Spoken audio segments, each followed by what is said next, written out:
Hello student, welcome to my class. Today I am going to take class 9th history chapter 2 and the name of the chapter is Socialism in Europe and the Russian Revolution. तो ये इस chapter का second part है। तो इस chapter में अभी तक हमने देखा था कि क्या कंडीशन प्रिवेल हो रहे थे रशिया में बिफोर रशियन रेवोल्यूशन। किस तरह से वहाँ का जो किंग था वो बहुत ही पावरफुल था, उसकी बहुत ही बड़ी एम्पायर थी, उसे किसी भी पार्लियामेंट को आंसर देना जरूरी नहीं था, कोई भी पब्लिक रिप्रेजेंटेटिव उसे कंट्रोल या एडवाइस नहीं करता था। और इतने बड़े एम्पायर में जब कुछ प्रॉब्लम्स आने लग गई तो तीन तरह के ग्रुप रेडिकल, लिबरल्स और कंजर्वेटिव आए, जिन्होंने अपना अपना पॉइंट ऑफ व्यू रखा कि किस तरह से कंट्री को चेंज होना चाहिए। और उसी समय रशिया में इंडस्ट्रियलाइजेशन आया, इंडस्ट्रियलाइजेशन के कारण कैपिटलिज्म आया, कैपिटलिज्म में वर्कर्स और लेबर्स की जो प्रॉब्लम्स थी वो बढ़ गई, उनको बहुत सारे प्रॉब्लम्स को सामना करना पड़ा, जैसे कि large working hour, low wages और बुरी कंडीशन में उनको रहना पड़ता था।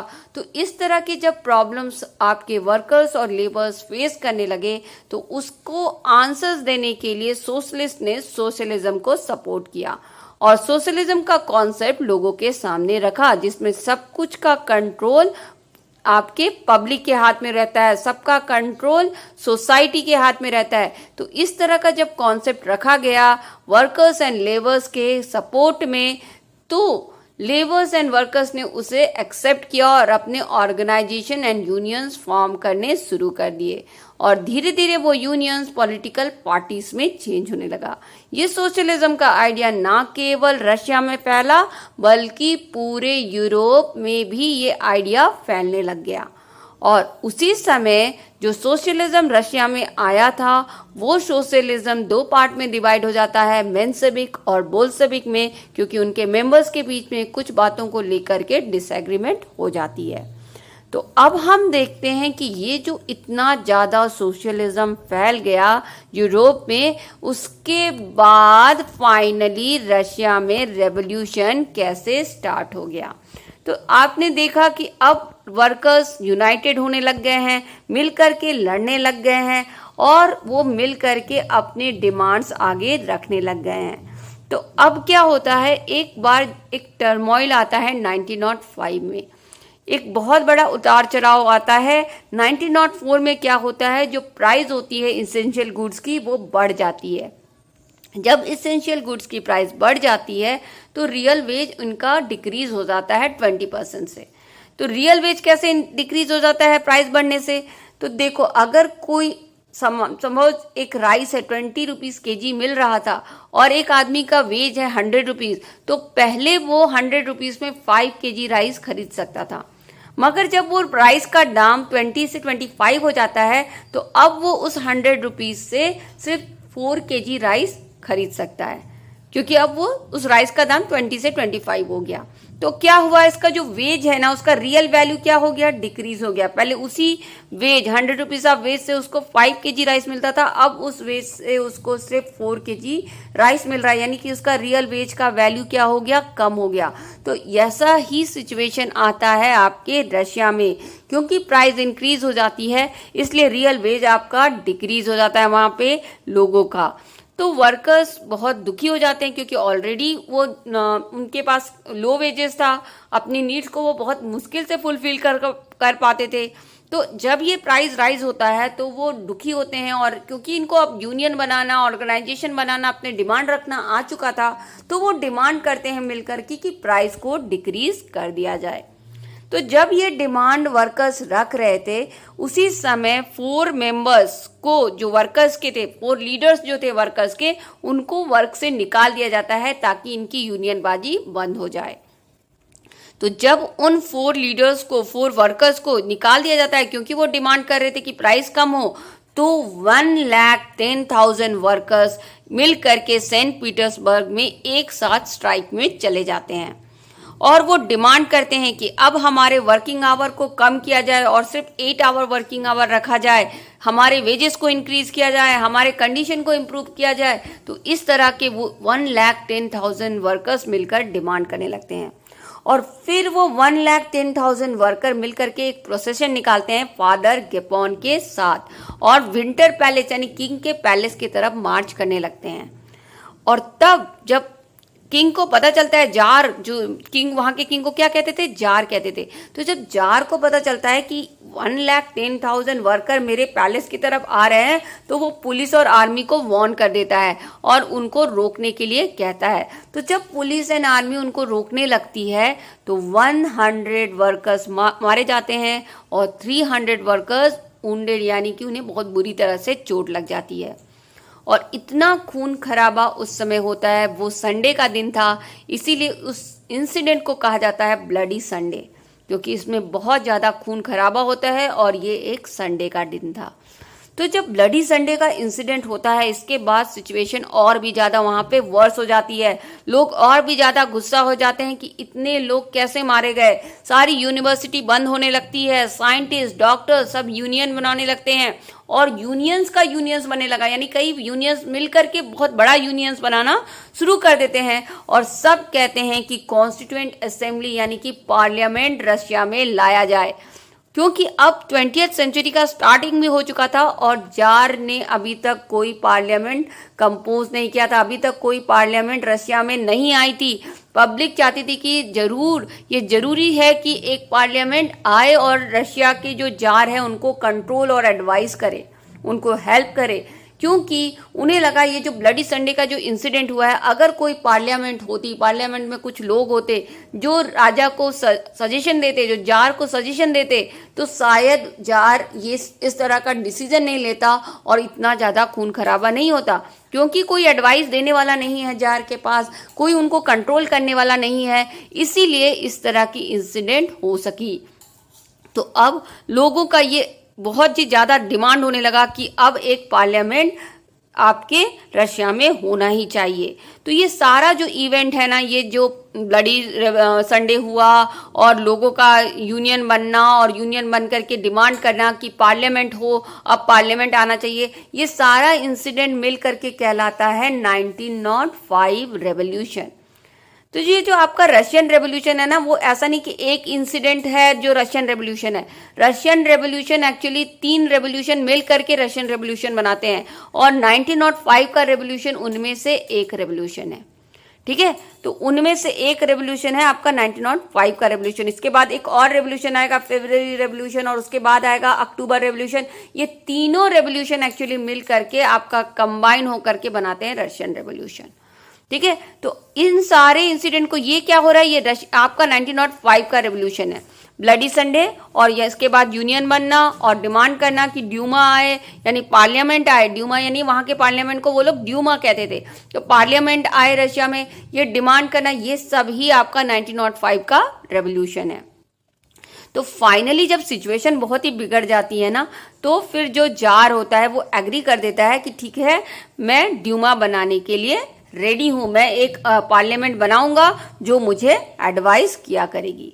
ठीक है, तो ये जो आपका इस ड्यूमा बनाने के लिए जब राजा रेडी होता है, तो वो ये कहता है कि अच्छा, मैं जो एक कंसल्टिव बॉडी बनाऊंगा, मगर अब इसके बाद कोई भी यूनियन नहीं बना सकता, कोई भी कमिटी नहीं बना सकता, ये सारी चीजें अब इलीगल होगी और दूसरी पॉलिटिकल एक्टिविटी अब नहीं होगी, क्योंकि अब फाइनली ड्यूमा बन जा रहा है। तो इन सब बातों के लिए लोग भी एग्री हो जाते हैं।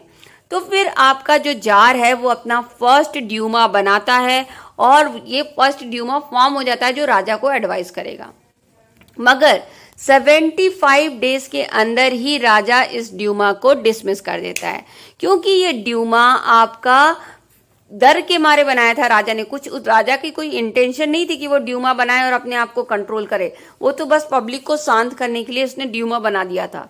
तो फर्स्ट ड्यूमा बनाता है, मगर उसको 75 डेज में ही उसको डिसमिस कर देता है। मगर उसको फिर डर लगता है कि कहीं फिर से पब्लिक भड़क ना जाए और फिर से रेवोल्यूशन ना कर दे, तो वो फिर से 3 महीने के बाद एक नया ड्यूमा बना देता है। तो जब सेकंड ड्यूमा बनाता है और सेकंड ड्यूमा वर्क करने लगती है, राजा से क्वेश्चनिंग करने लगती है, राजा को कंट्रोल करने लगती है, तो जार को ऐसा लगता है कि उसके पावर को कंट्रोल किया जा रहा है और वो तुरंत ही सेकंड ड्यूमा को भी डिसमिस कर देता है। और फिर वो क्या करता है, फाइनली वो क्या करता है, कुछ चेंजेस लाता है वोटिंग पैटर्न में और एक नया तरीके से इलेक्शन कराता है और एक नया ड्यूमा को फॉर्म करता है। और इस बार जो वो ड्यूमा फॉर्म करता है ना, उसमें कंजर्वेटिव्स को लेता है, सिर्फ कंजर्वेटिव्स ही उस ड्यूमा के मेंबर्स बनते हैं। तो कंजर्वेटिव कौन से, जब हमने पढ़ा था 3 ग्रुप आ गए थे, रेडिकल, लिबरल्स एंड कंजर्वेटिव। तो कंजर्वेटिव कौन थे, वो बिल्कुल उनको कोई चेंजेस चाहिए नहीं था, वो बिल्कुल राजा के सपोर्टर्स थे, वो राजा के रूल से खुश थे, उन्हें धीरे धीरे चेंजेस चाहिए था बिना रेवोल्यूशन के। तो उस तरह के लोगों से वो अपना इस बार ड्यूमा बना लेता है। तो ठीक है, अब क्योंकि फाइनली ड्यूमा आ गया, पार्लियामेंट आ गया आपके रशिया में, तो लोग शांत हो जाते हैं और कुछ समय तक रशिया में शांति बनी रहती है। तो ये आपका जो रशियन रेवोल्यूशन है ना, उसका फर्स्ट पार्ट है। रशियन रेवोल्यूशन सिर्फ एक रेवोल्यूशन नहीं है, इसमें 2-3 रेवोल्यूशन होते हैं। तो ये आपका फर्स्ट रेवोल्यूशन है, 1905 का जो रेवोल्यूशन है, जिसमें ब्लडी संडे भी होता है, ये फर्स्ट पार्ट है आपके रशियन रेवोल्यूशन का। तो इसके बाद आपके रशिया में शांति होती है, तभी आपका फर्स्ट वर्ल्ड वॉर आ जाता है। फर्स्ट वर्ल्ड वॉर 1914 में आता है। ये वर्ल्ड के 2 ग्रुप्स के बीच में वॉर होता है। इसमें एक ग्रुप होता है सेंट्रल पावर, जिसमें जर्मनी, ऑस्ट्रिया और तुर्की होती है, और दूसरी ग्रुप होती है एलाइज पावर, जिसमें होती है France, Britain, Russia, Italy and Romania. तो जो ये जो ग्रुप है, ये 2 ग्रुप है ना, ये लोग सिर्फ यूरोप में नहीं लड़ रहे हैं। हालांकि ये सारी कंट्री यूरोपियन है, मगर ये लड़ाई सिर्फ यूरोप में नहीं हो रही थी, ये ग्लोबल लेवल पे लड़ाई हो रही थी, वर्ल्ड लेवल पे लड़ाई हो रही थी। इसीलिए इसको कहा जाता था फर्स्ट वर्ल्ड वॉर, क्योंकि इन जो कंट्रीज थी यूरोप की, उनकी कॉलोनीज हर जगह थे, एशिया में, अफ्रीका में, हर जगह थे। तो ये हर जगह से लड़ रहे थे एक दूसरे से।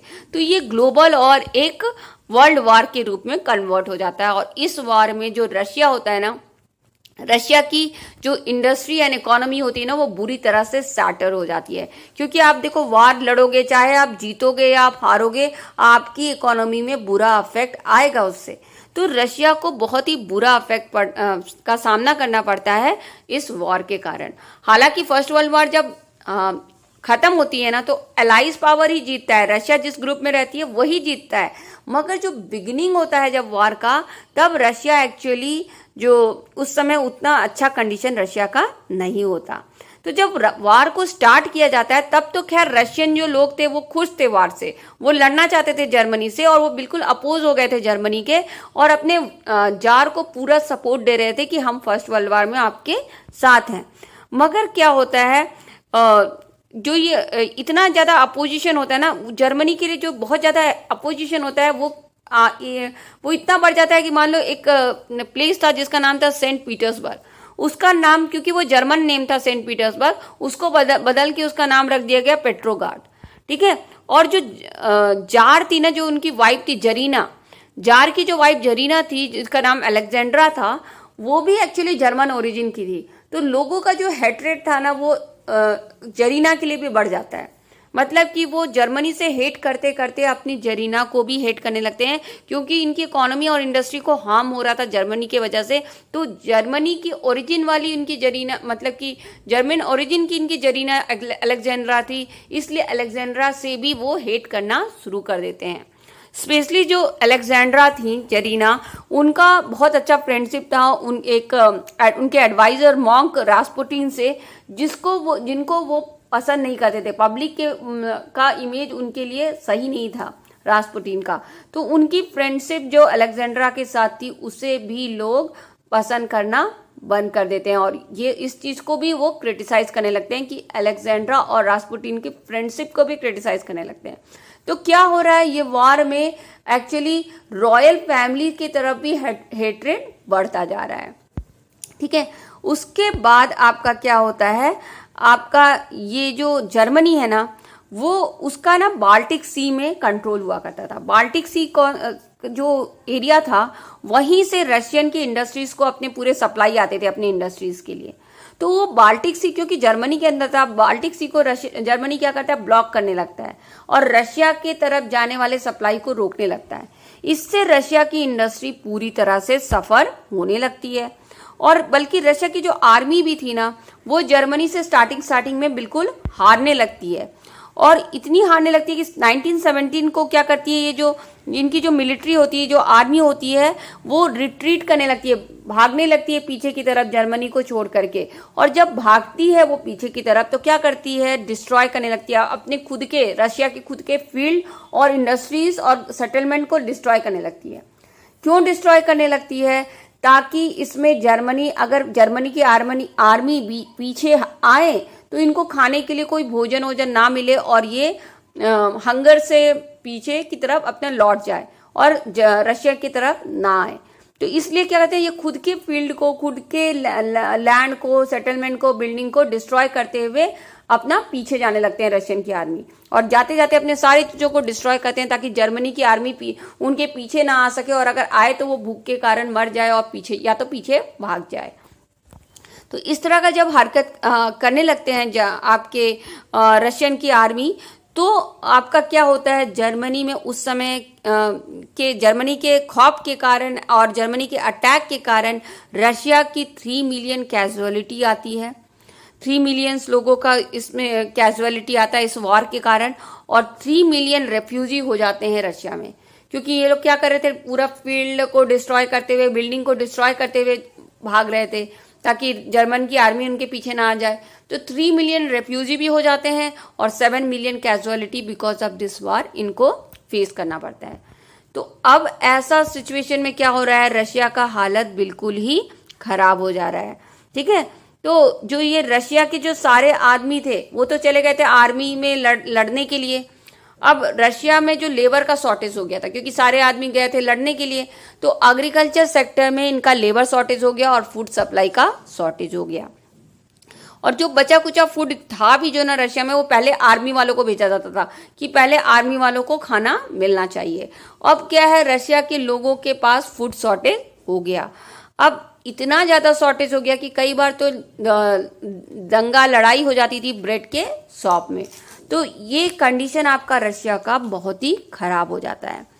अब इसी बीच रशिया में 1917 में ही, यानी कि वर्ल्ड वार के बीच में ही, फर्स्ट वर्ल्ड वार के बीचों बीच रशिया में फेब्रुअरी रेवोल्यूशन यानी रशिया का दूसरा रेवोल्यूशन होता है।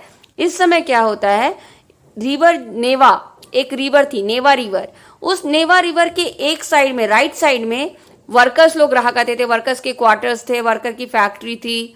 ठीक है, और उसके लेफ्ट हैंड साइड में ना, नेवा रिवर के लेफ्ट हैंड साइड में फैशनेबल एरिया था, वहां पे किंग रहता था, किंग का पैलेस, उनके मिनिस्टर, उनके ऑफिशियल बिल्डिंग, ड्यूमा, इस तरह के फैशनेबल एरिया था उसके लेफ्ट साइड में। तो राइट हैंड साइड में बिल्कुल गरीब लोग थे, लेफ्ट हैंड साइड में बिल्कुल अमीर लोग थे।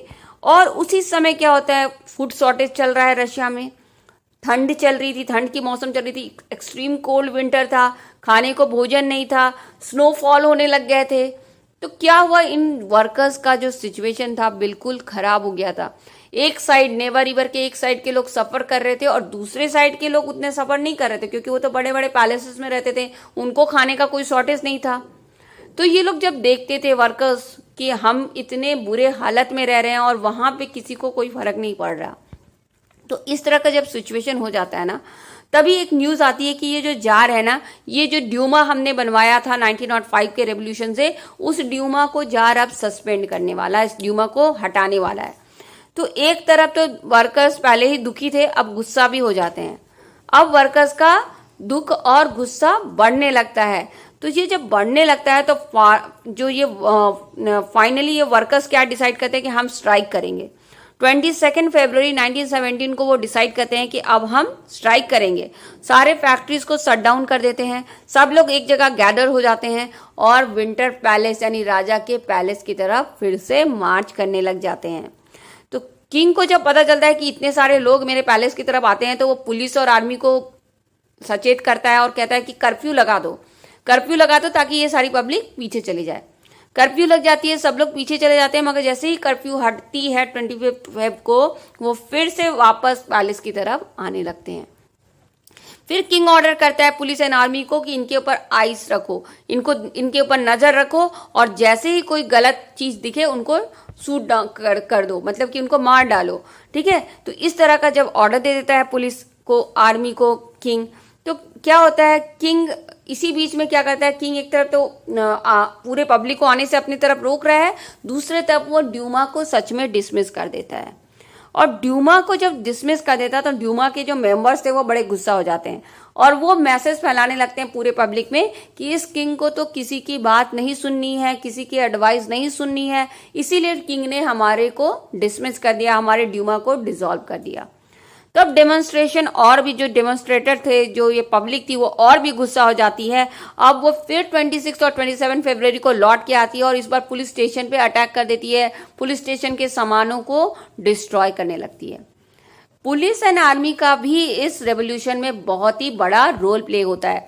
क्या होता है कि इसी बीच किंग एक ऑर्डर देता है और उस ऑर्डर के थ्रू क्या होता है, एक आर्मी ऑफिसर्स को जान से मार दिया जाता है, उनको गोली मार दी जाती है।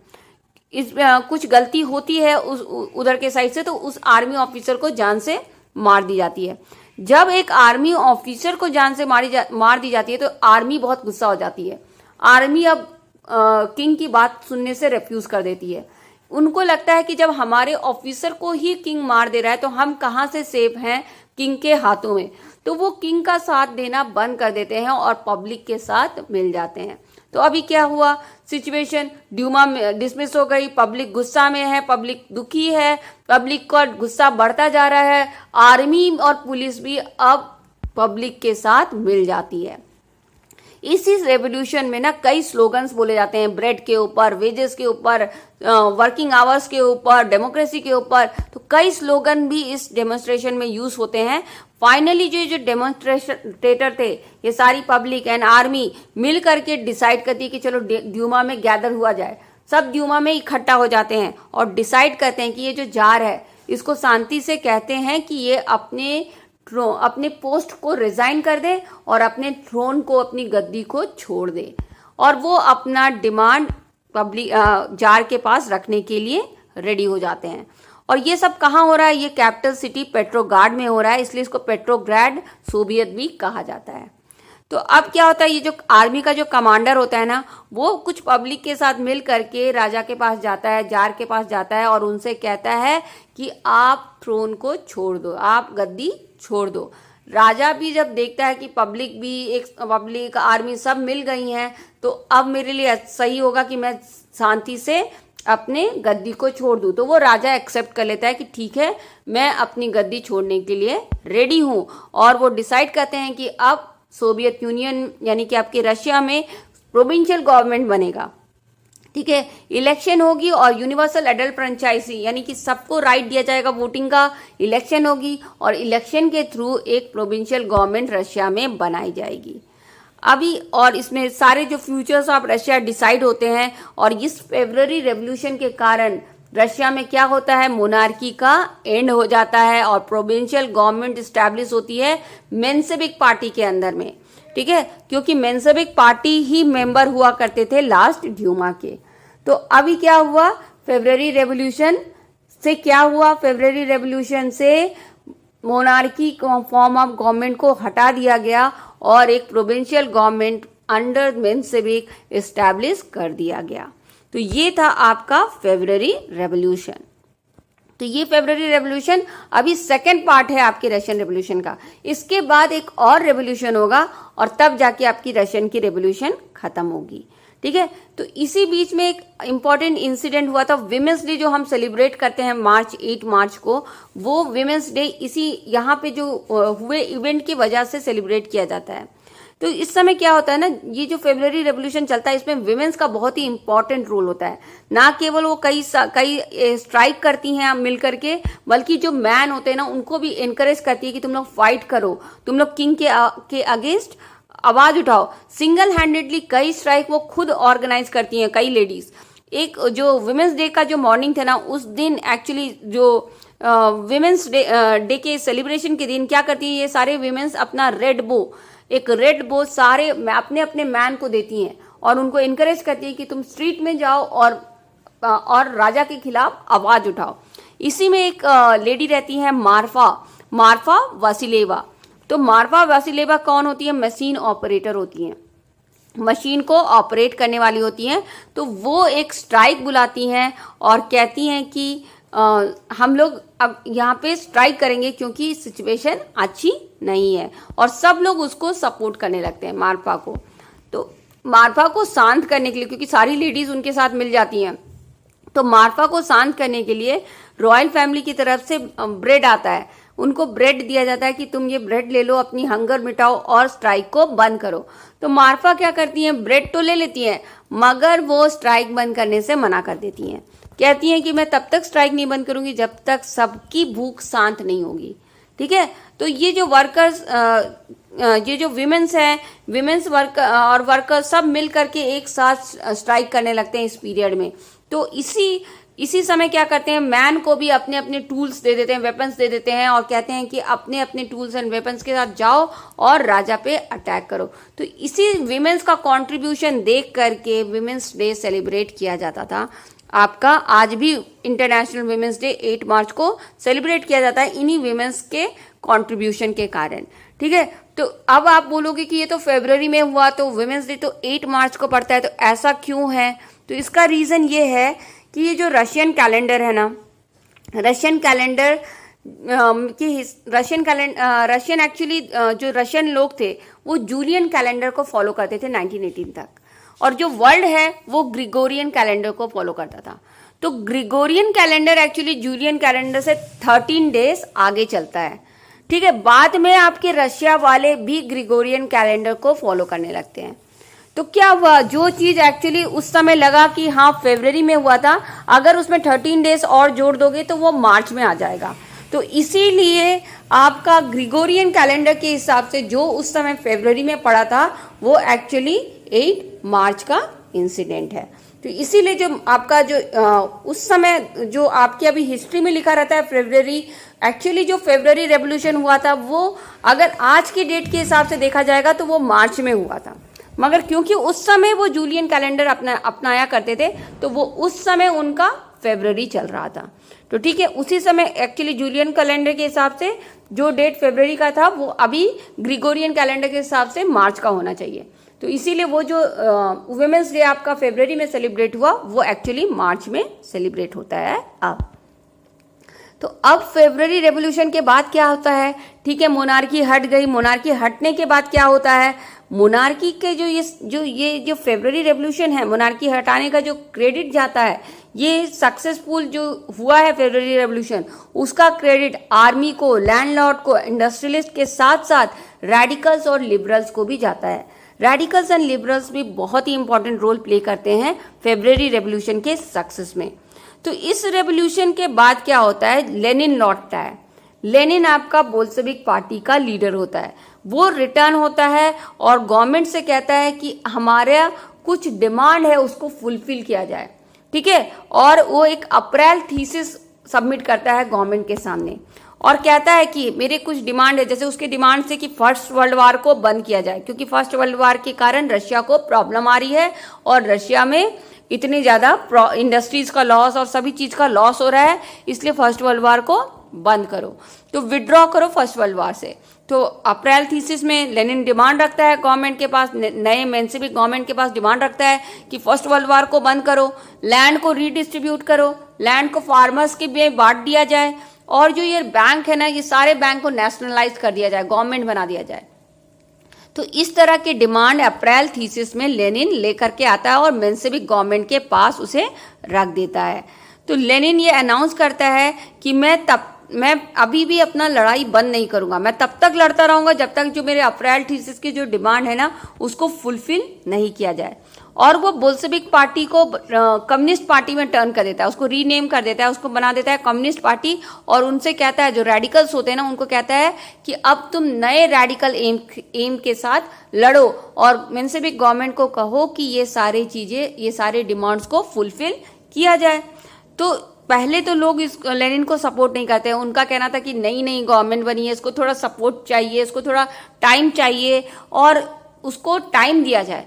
मगर थोड़े दिनों बाद लोगों को रियलाइज होता है कि नहीं, लेनिन को सही कह रहा है, हमें लैंड मिलना चाहिए, हमारा बैंक नेशनलाइज होना चाहिए, हमें फर्स्ट वर्ल्ड वॉर से मतलब कि हट जाना चाहिए, रिट्रीट हो जाना चाहिए, विड्रॉ कर लेना चाहिए। तो इस तरह की डिमांड से वो एग्री कर जाते हैं लेनिन के डिमांड से। और जो बहुत सारे वर्कर्स मूवमेंट और यूनियन चलने लगती है और वर्कर्स बहुत एक्टिव हो जाते हैं इस बीच में और कहते हैं कि चेंज अभी तक आया नहीं है और चेंज अभी आना चाहिए। तो ये जो आपका जो मेंशेविक गवर्नमेंट हुआ है ना, वो कुछ बातों में फेल हो जाता है जिसके कारण उसको पब्लिक का सपोर्ट मिलना एक्चुअली बंद हो जाता है। तो क्या गलत करता है मेंशेविक गवर्नमेंट? एक तो वो इलेक्शन कंडक्ट नहीं कराता। जब आपके जार ने विड्रॉ किया था, जब जार ने गद्दी छोड़ी थी, तब उसने कहा था कि इलेक्शन कंडक्ट होगा और फिर प्रोविंशियल गवर्नमेंट फॉर्म होगी, मगर कोई इलेक्शन कंडक्ट नहीं होता। ना ही वो फर्स्ट वर्ल्ड वॉर से विड्रॉ करता है, ना ही लैंड रीडिस्ट्रीब्यूट करता है और ना ही कोई लेबर और फार्मर्स के लिए रिफॉर्म लेकर आता है। तो इसके वजह से लोग इसके अगेंस्ट होने लगते हैं, मेंशेविक गवर्नमेंट के अगेंस्ट होने लगते हैं। तो जब मेंशेविक देखता है कि बोल्शेविक वाले भड़का रहे हैं लोगों को ना, तो कई बोल्शेविक लीडर्स को अरेस्ट करने लगता है। मगर तब तक रूरल एरिया में लोग भड़क चुके थे, वो रीडिस्ट्रीब्यूशन डिमांड करने लगते हैं और कई लैंड को तो जबरदस्ती कब्जा करना शुरू कर देते हैं। लैंड लॉर्ड्स को मारना और उस लैंड को जबरदस्ती कब्जा करना रशिया में स्टार्ट हो जाता है। जुलाई सितंबर तक बहुत सारा लैंड वो लोग कब्जा कर लेते हैं। तो इसके बाद आपका आता है अक्टूबर रेवोल्यूशन। अब ये आपके रेवोल्यूशन का थर्ड पार्ट है, ये रशियन रेवोल्यूशन का थर्ड पार्ट है। ये भी आपका 1917 में ही हुआ है, फरवरी में फरवरी रेवोल्यूशन हुआ और अक्टूबर में अक्टूबर रेवोल्यूशन होता है। तो ये क्या होता है इसमें, जब आप देख रहे हो कि जो प्रोविंशियल गवर्नमेंट है मेंशेविक की और जो बोल्शेविक पार्टी है, दोनों के बीच में डिफरेंसेस बढ़ता जा रहा है। दोनों में डिफरेंसेस इतना ज़्यादा बढ़ जाता है कि अब लेनिन को ये डर लगने लगता है कि अगर हम जल्दी से मेंशेविक गवर्नमेंट को हटाए नहीं पावर से, तो ये मेंशेविक गवर्नमेंट अपना डिक्टेटरशिप इस्टेब्लिश कर देगी रशिया में। तो वो क्या करता है, आर्मी को मिलाता है, फैक्ट्री, सोवियत के वर्कर्स के जो यूनियंस थे उनको, Soviet of workers union and organization को अपने साथ मिलाता है और सभी को मिलाकर के एक आर्मी तैयार कर देता है। उसका नाम होता है रेड गार्ड आर्मी। अब ये रेड गार्ड आर्मी को लेकर के अटैक कर देता है 24 अक्टूबर को। 24 अक्टूबर को वो मेंशेविक गवर्नमेंट पे अटैक कर देता है। डर के मारे वहां का जो प्राइम मिनिस्टर होता है वो सिटी छोड़ करके भाग जाता है। रॉयल आर्मी उस आर्मी को, रेड गार्ड आर्मी को रोकने की बहुत कोशिश करती है, मगर रेड गार्ड आर्मी रुकने को तैयार नहीं होती है। वो सारे गवर्नमेंट ऑफिसेस को कब्जा करने लगती है और सारे मिनिस्टर्स को अरेस्ट करने लगती है। जब पेट्रोग्राड उनके अंदर में आ जाता है, तब रेड आर्मी दूसरे एरिया की तरफ मार्च करती है ताकि दूसरे एरिया को भी कब्जा कर सके। दिसंबर तक वो मॉस्को, पेट्रोग्राड जैसे एरिया को कब्जा कर लेती है। जब वो इस तरह से एक एक एरिया को कब्जा करने लग जाती है रेड गार्ड आर्मी, तब लोग जो मेजॉरिटी ऑफ लोग होते हैं वो एग्री हो जाते हैं कि ठीक है आप ये एक्शन बंद करो, हम रेडी हैं, बोल्शेविक को अलाउ करेंगे अपना गवर्नमेंट फॉर्म करने के लिए। इसको ब्लडलेस रेवोल्यूशन कहा जाता है क्योंकि ज़्यादा खून खराबा इसमें नहीं होता है और लोग मतलब मिनिस्टर इजीली सरेंडर कर देते हैं रेड गार्ड आर्मी के पास। तो ये जो बोल्शेविक और मेंशेविक के बीच में लड़ाई हुई थी, तो तब बोल्शेविक का लीडर लियोन ट्रॉट्स्की था और मेंशेविक का लीडर केरेंस्की था। केरेंस्की उस समय का प्राइम मिनिस्टर था। हालांकि लियोन ट्रॉट्स्की उस समय बोल्शेविक का लीडर था, मगर बाद में आपका बोल्शेविक का हेड बन जाते हैं लेनिन। ठीक है, तो इस तरह से अक्टूबर रेवोल्यूशन में क्या होता है, आपके अक्टूबर रेवोल्यूशन में आपका बोल्शेविक पार्टी मेंशेविक पार्टी से गवर्नमेंटशिप ले लेता है। तो ये आपके 3 रेवोल्यूशन हुए। इन 3 रेवोल्यूशन में आपने क्या क्या देखा, 1905 रेवोल्यूशन के बाद ड्यूमा आया, उसके बाद फेब्रुअरी रेवोल्यूशन हुआ। फेब्रुअरी रेवोल्यूशन में आपका मोनार्की हट गई और फिर आपका अक्टूबर रेवोल्यूशन हुआ जिसमें मेंशेविक से गवर्नमेंटशिप लेकर के बोल्शेविक को दे दिया गया। अब फाइनली अक्टूबर रेवोल्यूशन के बाद क्या क्या चेंजेस आए रशिया में, वो हम देखेंगे नेक्स्ट पार्ट में। आज के पार्ट में इतना ही। I hope you understand till now. Thank you student, thanks for watching and please like, share and subscribe MP Social View. Thank you and happy learning.